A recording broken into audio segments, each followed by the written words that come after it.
Assalamualaikum warahmatullahi wabarakatuh.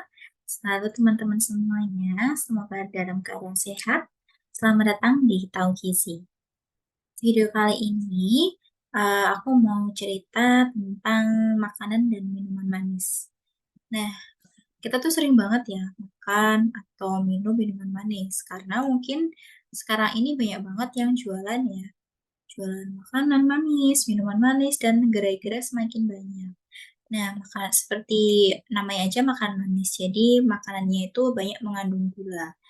Nah, peran gula ini sering digantikan sama pemanis buatan.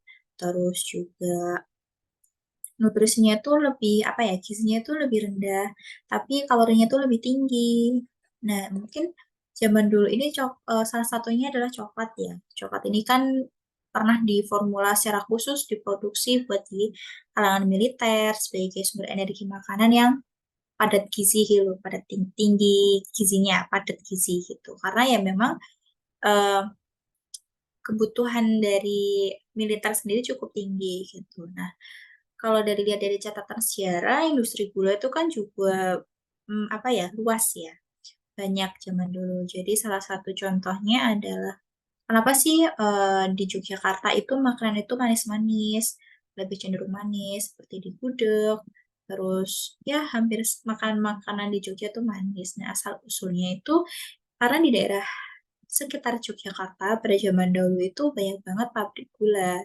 Jadi mungkin terlalu banyak hasil gula yang melimpah, jadinya masyarakat zaman dahulu itu berinisiatif untuk mengolah gula itu dalam makanan-makanan. Jadi kenapa kenapa makanan itu cenderung manis-manis? Salah satu penyebabnya dari seperti itu. Dari segi budayanya, karena banyak pabrik gula dan masyarakat banyak menggunakannya gitu dan diolah jadi berbagai bahan makanan.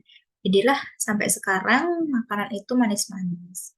Nah, seiring berjalannya waktu semakin ke arah sekarang itu olahan manisan tidak hanya dari makanan dan sekarang merambah ke minuman dan cukup banyak ya kita tahu banyak dari segi boba atau mungkin minuman rasa-rasa. Nah, itu tuh cukup menantang bagi kita. Karena bener nggak sih gula itu hmm, penting atau enggak buat kita gitu. Nah, sebenarnya gula itu tetap kita butuhkan.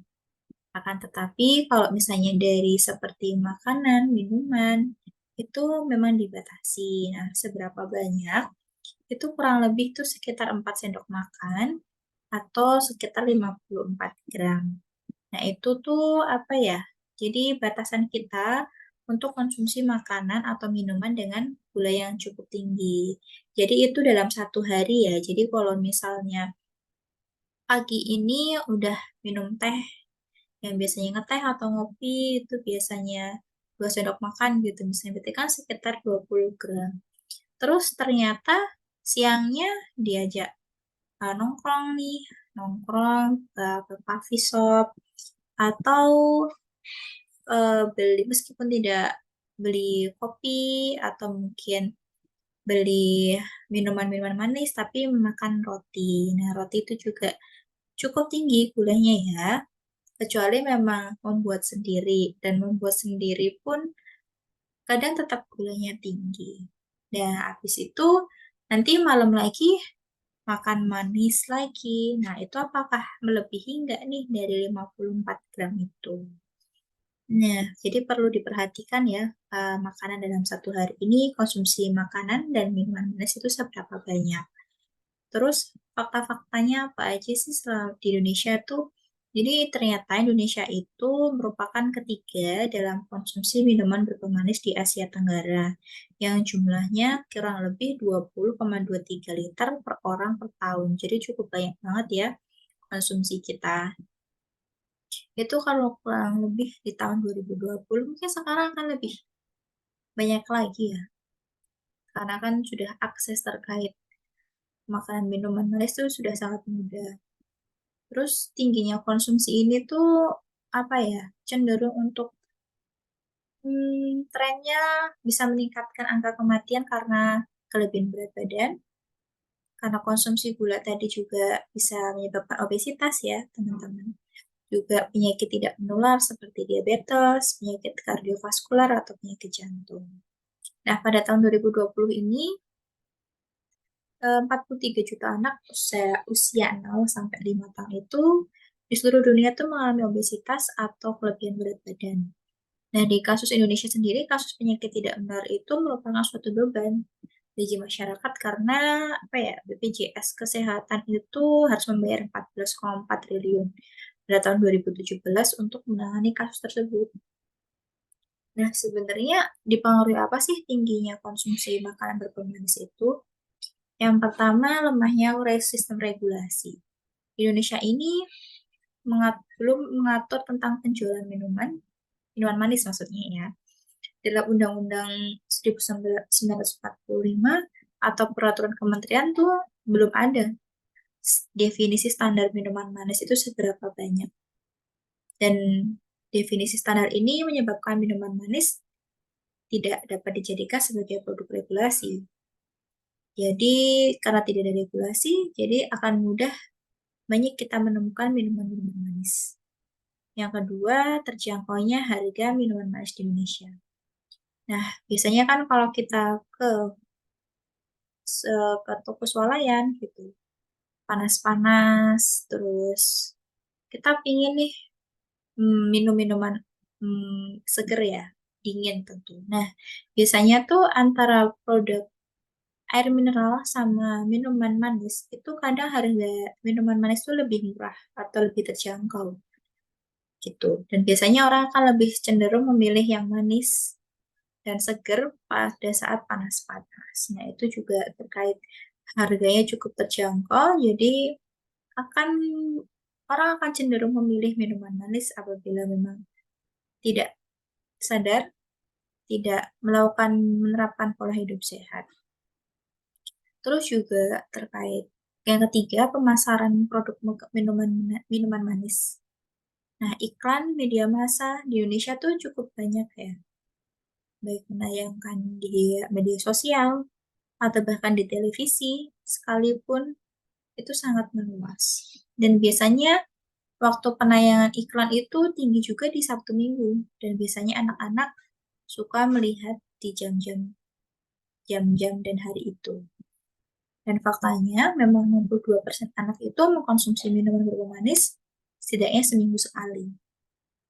Jadi memang karena itu tadi ya, aksesnya sangat mudah dan belum ada regulasinya. Nah, jadi itu anak-anak cukup rentan ya untuk terpapar dari minuman manis dan jadi preferensi ambang batas manisnya cukup tinggi. Jadi kalau misalnya dia sudah punya minuman manis yang tinggi, dia kalau akan merasakan manis di bawahnya, pasti akan merasa enggak minum atau makanan manis gitu ya. Jadi ya itu tantangan bagi kita. Dan mungkin bisa dimulai dari kita sendiri dulu. Mungkin juga dari orang tua. Baik, kalau misalnya berperan sebagai orang tua, mencontohkan bagaimana makanan dan minuman manis. Gitu. Nah, sarannya sih kalau misalnya di sekolah anak-anak itu bisa apa ya, khusus sekolah gitu. Mungkin di sini ada yang videonya ini terkait yang nonton kepala sekolah atau berada di dunia pendidikan mungkin bisa membatasi ketersediaan minuman manis di sekitar sekolah. Jadi mulai diberikan peraturan atau setidaknya diberikan apa ya, alarm. Ada tanda kalau misalnya oh ini minuman manis. Meskipun tidak akan apa ya secara langsung mengubah perilaku anak-anak, setidaknya diberikan edukasi bahwa minuman yang seperti ini tuh cukup tinggi. Tuh, yang pertama. Terus bisa juga kan kita udah membatasi, nah membatasi tapi tanpa ada pilihan yang lain, pasti anak-anak bingung ya. Sama halnya dengan kita hanya disuruh dibatasi nggak boleh, tapi kita nggak tahu gantinya apa. Nah, gantinya adalah coba memastikan ketersediaan juga minuman yang sehat, makanan yang sehat di rumah, dibawakan bekal, atau kalau misalnya emang suka sering beli, coba survei ya makanan-makanan yang tempat untuk ini nih, makanan yang cukup sehat dari segi kebersihan, dari nilai gizinya, itu memang agak susah. Dari segi keamanan juga agak susah ya kan, kita nggak tahu nih, mmm, makanan yang sehat itu seperti apa, apakah diolah dengan tepat, dan lain sebagainya. Mungkin kalau misalnya di gerai-gerai yang cukup besar itu kemungkinan keamanannya sudah baik ya, karena juga dilakukan pengujian dan ada sertifikasi. Nah, sedangkan bagaimana kalau misalnya kita beli makanan yang ada di pinggir jalan? Nah, itu yang perlu diperhatikan, seperti itu. Kemudian kalau dari, apa ya, perlu diperhatikan juga terkait, eee pola makan yang lain. Jadi misalnya kita terlalu fokus membatasi minuman manis, makanan manis, tapi kita tadi ya tidak menyediakan makanan yang sehat.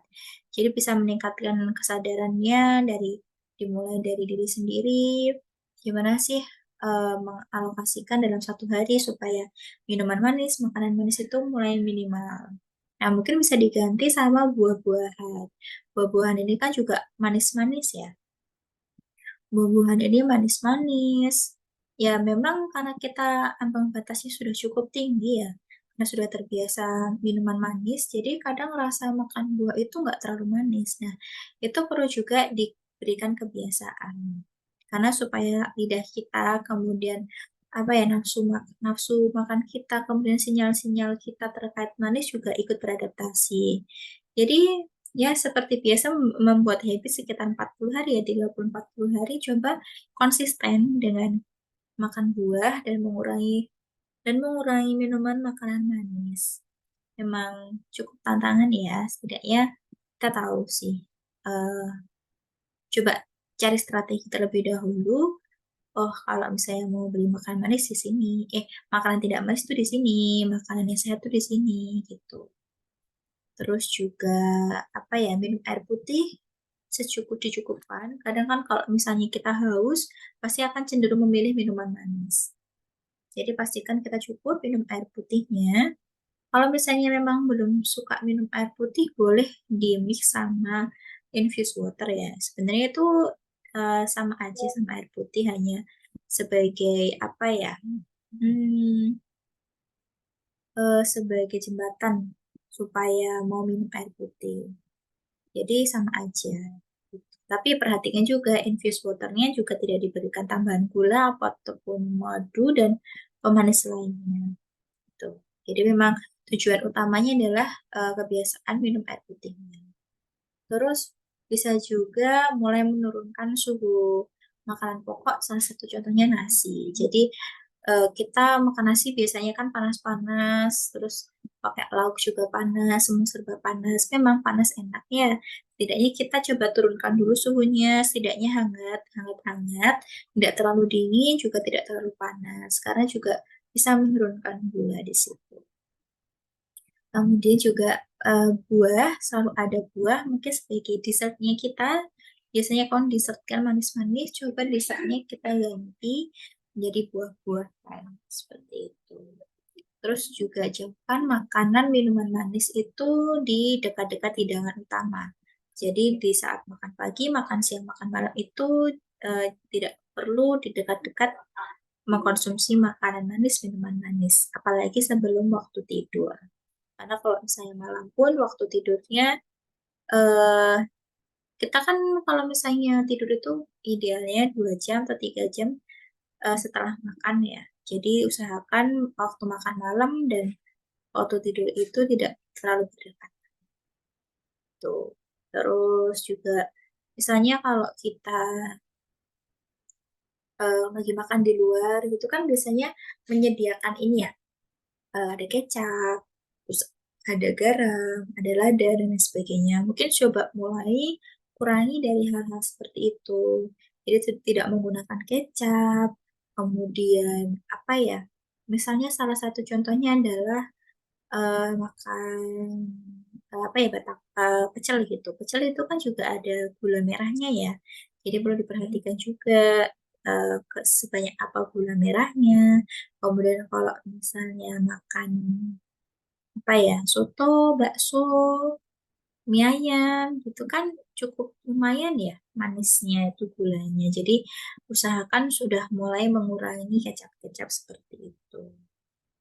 Dan tidak hanya kecap ya, seperti saus, kemudian sambal-sambal kemasan itu pun juga gulanya lumayan, jadi perlu diperhatikan. Karena tadi ya batas minimal kita kan dari 4 sendok makan atau 54 gram gula dalam satu hari. Jadi perlu diperhatikan, bisa dilihat dari label kemasan, bahkan juga produk-produk susu itu juga dia klaimnya low sugar. Tapi perhatikan juga low sugarnya memang lebih low daripada yang biasa dia jual, namun tetap saja itu masih cukup tinggi. Jadi perlu diperhatikan ya terkait klaim-klaim low sugar. Jadi perlu diperhatikan seberapa banyak gramnya. Jadi perhatikan 54 gram itu dalam satu hari. Dan kemudian juga roti itu juga lumayan ya, gulanya cukup tinggi. Dan juga jangan lupa baca label kemasan. Itu jadi terkait minuman dan makanan manis kita perlu bijak ya. Kita memang tidak bisa apa ya, menutup warung-warung atau penjual-penjual. Bijaklah dari diri kita sendiri. Bagaimana mengalokasikan makanan dan minuman dalam sehari-hari kita. Oke, mungkin itu saja tahu gizi kali ini. Mungkin next time kita bisa bahas eh, terkait gizi yang lain dan mungkin bisa saling share kira-kira ingin ingin tahu tentang gizi di bagian apa. Oke, terima kasih. Semoga sehat selalu. Sampai ketemu lagi. Dadah. Assalamualaikum warahmatullahi wabarakatuh.